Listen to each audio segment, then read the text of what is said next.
ಸ್ನೇಹಿತರೆ, ನಿಮಗೆಲ್ಲ ಗೊತ್ತಿರುವ ಹಾಗೆ ಕಳೆದ ಸಾಲಿನಲ್ಲಿ ಕೊರೋನಾ ವೈರಸ್ನಿಂದಾಗಿ ನಾವು ಶಾಲೆಗೆ ಹೋಗಲು ಸಾಧ್ಯವಾಗಲಿಲ್ಲ. ಆ ಸಂದರ್ಭದಲ್ಲಿ ನಮ್ಮ ಕಲಿಕೆಯನ್ನು ನಮ್ಮ ಮನೆಗಳಲ್ಲಿ ಮುಂದುವರಿಸಲು ಸರ್ಕಾರ ಮತ್ತು ಸಮೂಹ ಮಾಧ್ಯಮಗಳು ಸಾಕಷ್ಟು ಕಲಿಕಾ ಕಾರ್ಯಕ್ರಮಗಳನ್ನು ನಡೆಸಿಕೊಟ್ಟವು. ಅವುಗಳಲ್ಲಿ ಚಂದನ ವಾಹಿನಿಯಲ್ಲಿ ಪ್ರಸಾರವಾಗುತ್ತಿರುವ ಸಂವೇದ ಕಾರ್ಯಕ್ರಮದ ಬಗ್ಗೆ ಮಾತನಾಡುತ್ತಿದ್ದೇನೆ. ಸ್ನೇಹಿತರೆ, ಚಂದನ ವಾಹಿನಿಯಲ್ಲಿ ಬರುವ ಪಾಠಗಳು ಎಲ್ಲಾ ಮಕ್ಕಳಿಗೂ ಅರ್ಥವಾಗುವ ಹಾಗೆ ಉತ್ತಮ ಚಟುವಟಿಕೆಗಳು, ಅಭ್ಯಾಸಗಳು, ಮನೆ ಕೆಲಸಗಳ ಮೂಲಕ ಕಲಿಯಲು ಸುವರ್ಣ ಅವಕಾಶವಿದೆ. ಅದಕ್ಕಾಗಿ ನಾನು ಚಂದನ ವಾಹಿನಿಗೆ ಧನ್ಯವಾದಗಳನ್ನು ಅರ್ಪಿಸುತ್ತೇನೆ.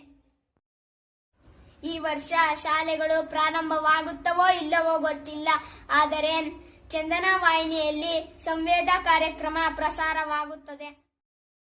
4 ಮತ್ತು 5ನೇ ತರಗತಿ ವಿದ್ಯಾರ್ಥಿಗಳಿಗೆ ಪ್ರಸ್ತುತ ಸಾಲಿನಲ್ಲಿ ಜುಲೈ 1ರಿಂದ ಶನಿವಾರ ಕನ್ನಡ ಮತ್ತು ಗಣಿತ ಹಾಗೂ ಭಾನುವಾರ ಪರಿಸರ ಅಧ್ಯಯನ ಮತ್ತು ಇಂಗ್ಲಿಷ್ ಪಾಠಗಳು ಪ್ರಸಾರವಾಗುತ್ತವೆ. 9ರಿಂದ 10 ಗಂಟೆವರೆಗೆ 5ನೇ ತರಗತಿ ವಿದ್ಯಾರ್ಥಿಗಳಿಗೆ, 10ರಿಂದ 11 ಗಂಟೆವರೆಗೆ 4ನೇ ತರಗತಿ ವಿದ್ಯಾರ್ಥಿಗಳಿಗೆ ಪ್ರಸಾರವಾಗುತ್ತದೆ. ಆದ್ದರಿಂದ ಸ್ನೇಹಿತರೆ, ಈ ಕಾರ್ಯಕ್ರಮವನ್ನು ವೀಕ್ಷಿಸಿ ಎಲ್ಲಾ ಪಾಠ